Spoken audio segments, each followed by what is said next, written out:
A lot of times when I think of a nude in terms of terminology for artwork, I think of stripping of the model and posing as a nude. I'm more interested in the nakedness of the body. And I don't just mean that literally in terms of nakedness. I mean in terms of the spirit, emotions, the vulnerability of being human. And I want it to be provocative in terms of hitting a person with emotion and making them feel alive. Sometimes I include lust and different aspects to sex and love. It just comes natural to me in terms of just trying to be honest, and I don't find it vulgar. I want the figure to be as universal as possible. Trying to deny death, I think in this particular Western culture is not healthy. I see some tenderness in that too, or whatever, but I know a lot of people just find it kind of, disturbing, but wanting to climb back in the womb kind of thing. Usually, the most common thing when people come like for open studios, they all say, "Oh, he must have had tacos for lunch," that kind of thing.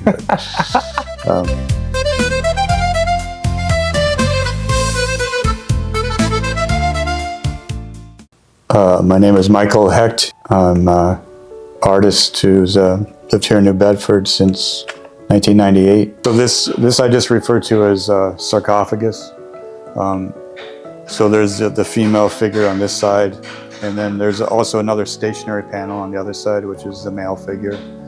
I was very much inspired by, of course, there's the Dead Christ panel that you see in Western Christianity artworks and altarpieces.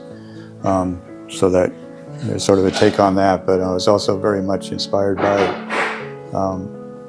there's tombs, like there's the Etruscan tombs. If you go to the Museum of Fine Arts in Boston, they have some good examples there, which they're low to the ground, and they're bas-relief carvings in the stone around the whole tomb. But also on the top, there's the tomb lid is a bas-relief. And the examples I've seen are the embracing dead couple on the lid. So I was inspired by that idea too. So that's why I refer to it as a sarcophagus, with the idea of my wife and I, being interned at our death, That's so romantic. Together inside kind of thing. But it's an interactive piece, so I have these different head panels that can be exchanged. Whoa. And they're double-sided, so there's the male side and then the female head. There's one panel for each side is an interactive panel in terms of the figures, where they interact, but otherwise they're the single heads for each side. Jesus. And there's an open slot to put, your spirit panel as you're doing the exchange. But so I wanted, to look significant, heavy and all that kind of thing. But I did put it on wheels so you can move it around. So you can see, come this way, you can get a shot of the male side.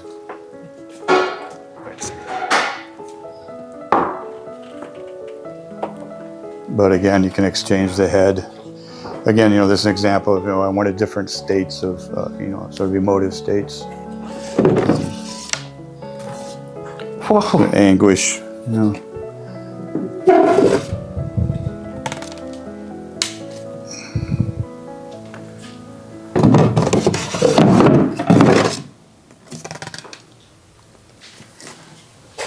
This is really cool. So again, with the idea of, instead of having like a narrative of the life of, the deceased along the bottom here, like in the Etruscan examples, yeah. I just wanted, different, you can choose a different emotive state for the heads, I mean, a lot of people, find that very humorous. Usually, the most common thing when people come like for open studios, they all say, "Oh, he must have had tacos for lunch," that kind of thing. But, of course, my take on it is, it's humorous, but again, I try to balance sort of seriousness with humor, that kind of particular piece. That is called Philosopher in Isolation and a Spontaneous Gesture of Truth is a full title. So of course, I'm thinking of madness, going mad, or temporary insanity kind of thing. Might refer to predicting the apocalypse. It could be any of those kind of things. That would be a serious apocalypse. Yeah. Hopefully, people bring their own thing to it. Beyond just thinking that they had tacos for lunch. But what about the other painting where like the person is masturbating? Yeah, so that's called sacred horror. So again, where you're overwhelmed by anguish, that type of thing. All the orifices are excreting something. So it's obviously it's like could be a kind of a body horror thing too. Trying to capture a very intense emotional state expressed through the body. Like early abstractionists, they try to capture inner life and spirituality and that, But as a figurative artist, obviously you're expressing inner life and that through the body. The vomit makes a sense of like discomfort, but the masturbation also feels like. Yeah, it's just it's sort of sometimes you're overwhelmed, as a human being, you especially when you're alone, you're maybe in isolation and that type of thing. But sometimes you're just overwhelmed by your own emotions or your whatever state you're in. We're all walking contradictions all through our life, as human beings. You never know when you might be overwhelmed, by any of those different states of being. A lot of my work, where I want people to identify with it is, I want them, at least in the moment when they're looking at a piece of artwork, in my case, my own work. Again, I want it to be provocative in terms of hitting a person with emotion and making them feel alive, And, life can become deadening in that if you let it, So, especially for a young person, I would just say, first you have to, realize what your passion is in life and, try to pursue it. This piece here is called Nostalgia. I'm somebody that I enjoy coming up with titles for my work. Not that you have to know the title, but I think it's somewhat humorous, but yeah, it's just, again, the idea of, wanting to climb back in the womb kind of thing, I guess. There's so much humor in a lot of your works. Yeah. I try to strike that balance, not with every piece. A lot of pieces are just, maybe might call serious or whatnot, but yeah, I do try to, at times, incorporate some humor, but it can be tricky, trying to find that balance, but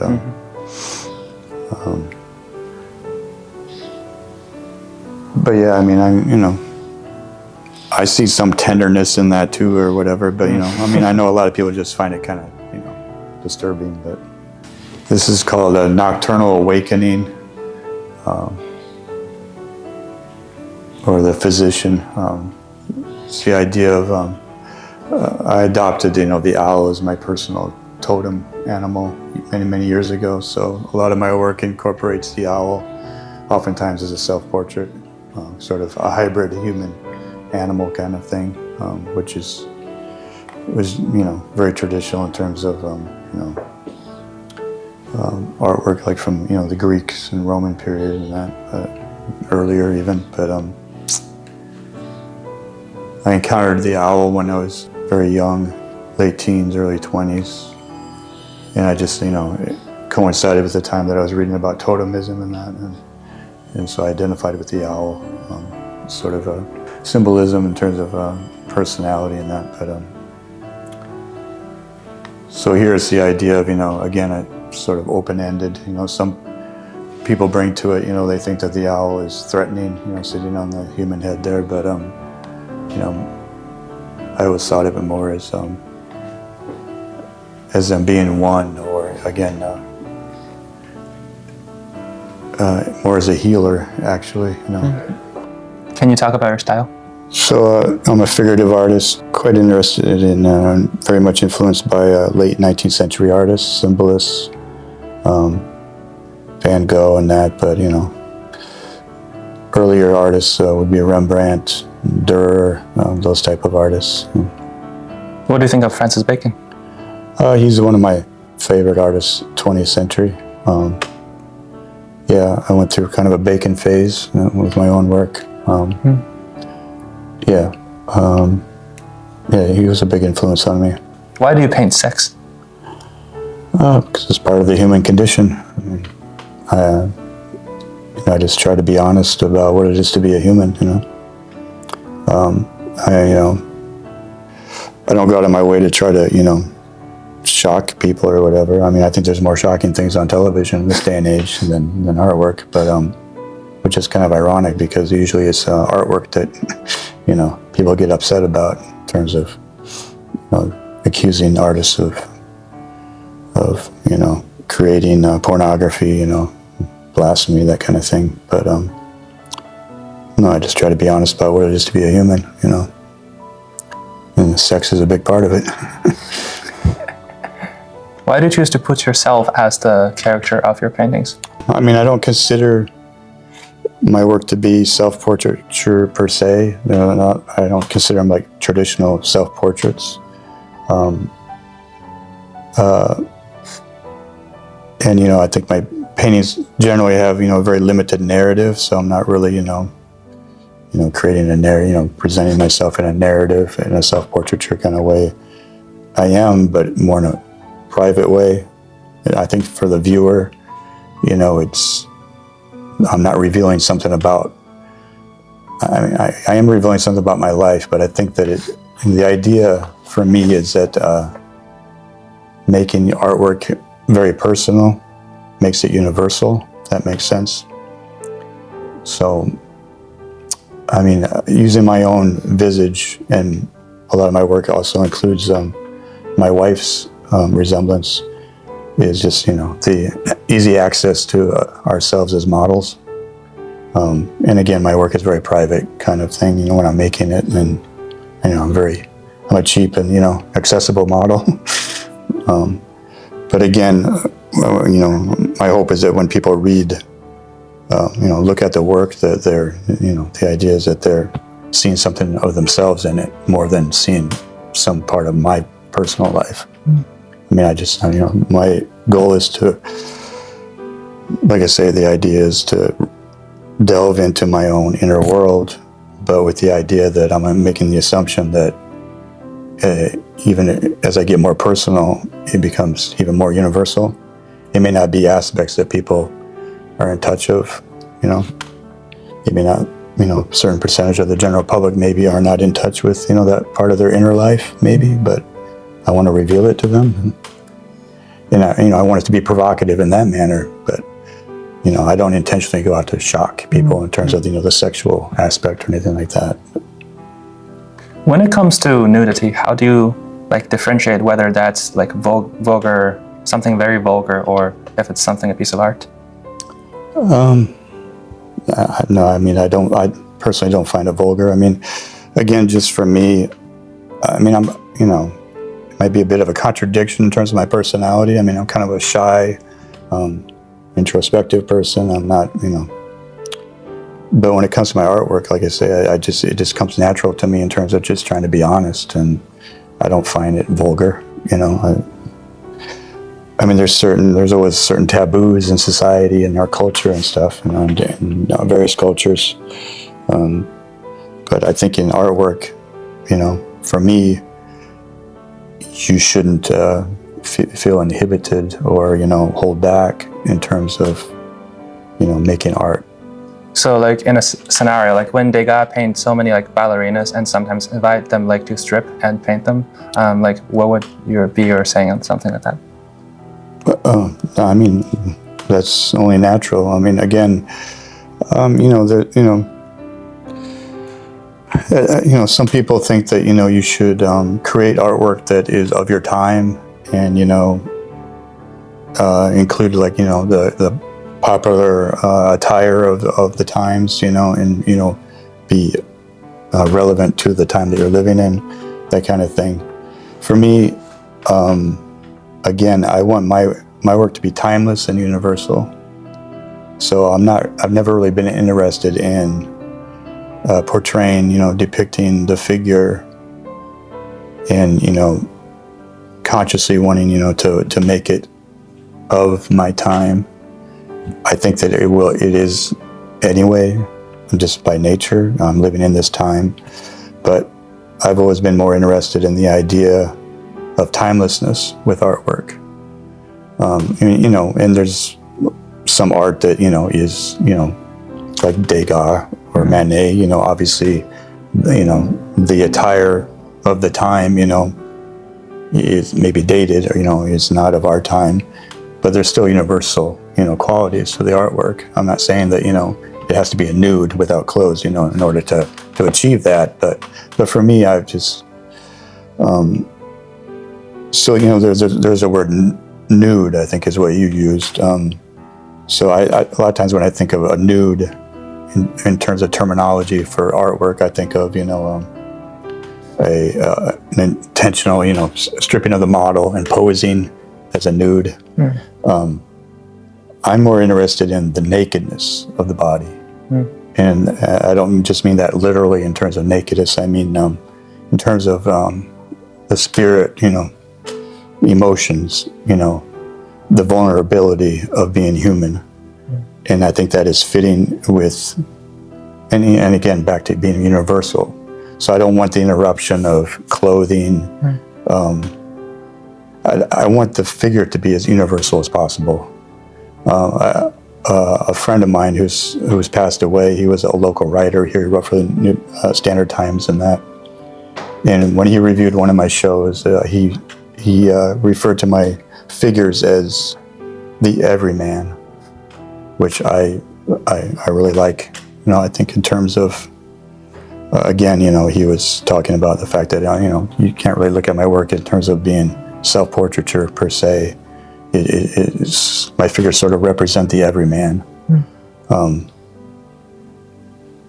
I mean, obviously it's, Caucasian and that, so that's, identifies with me personally, whatever. But, like the bald pate, you can't really like totally fit like a certain particular culture or time or to the figures. They're more like timeless. At least that's what I'm after.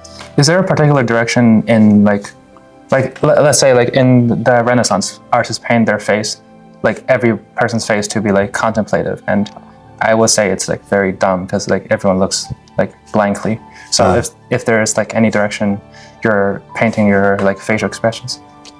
Well, I've always been very much interested in, again, obviously I'm interested in, the actual physicality of the body, the outer portion of the self, but I'm also as much, if not more, interested in the inner life of the figure.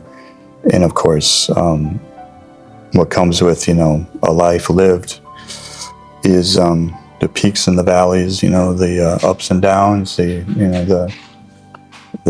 anguish and the joy, and,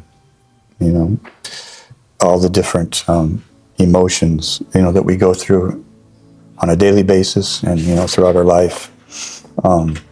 So in terms of expressions, I try to, vary that, from piece to piece, but some are very, contemplative, quiet, introspective. Other times, they might be more,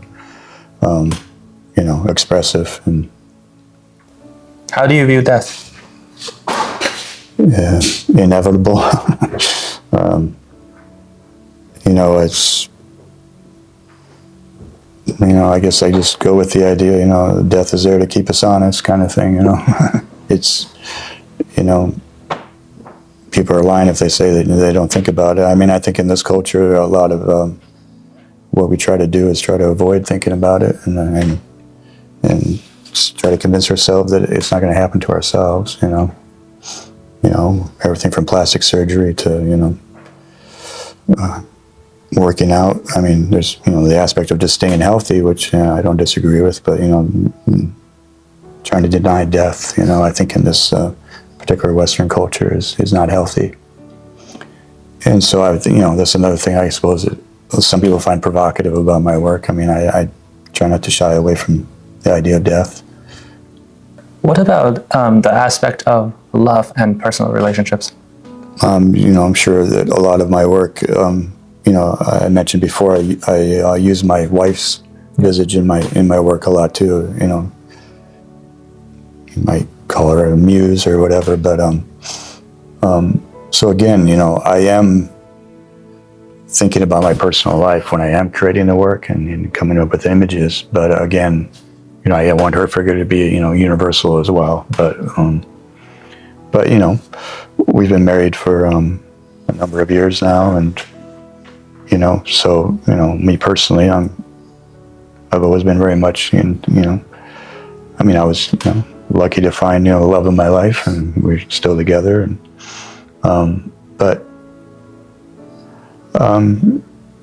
yeah, I don't know. I just try to be honest again. Obviously, you can't avoid your personal life, influencing what it is you're making. But again, in terms of, I don't know if maybe you're referring to whether I agree with like free love or or monogamy versus that kind of thing. I'm just trying to see like your expression of love in your work. Yeah. Well, I mean, hopefully it comes through. Whether I do a straight portrait of my wife or when I'm including her in the work, that hopefully a devotion and love comes through in it.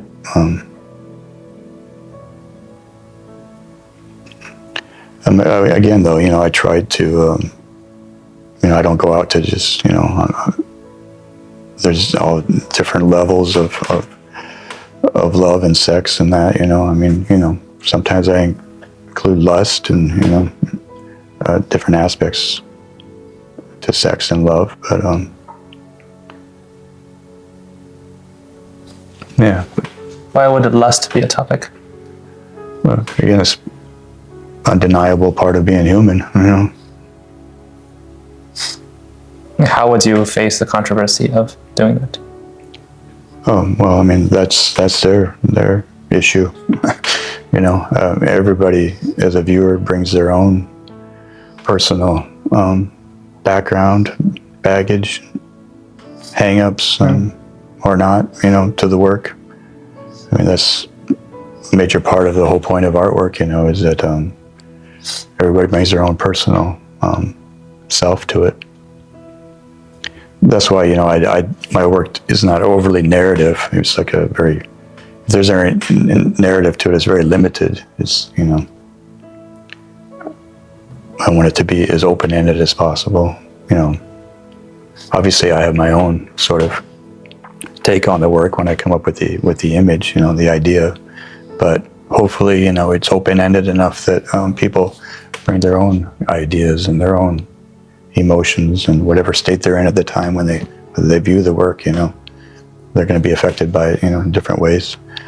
Like, when people come in at open studios and they always ask me, well, what were you thinking when you painted this picture, I always try not to give away too much. I'd rather hear first what their, fresh initial reaction to the work is, because I'm curious to hear what their interpretation is before, I don't want to just, tell them, well, this is what it's supposed to be about, because that's not how I look at it. I don't want to be didactic about my artwork. I mean, it should be open-ended.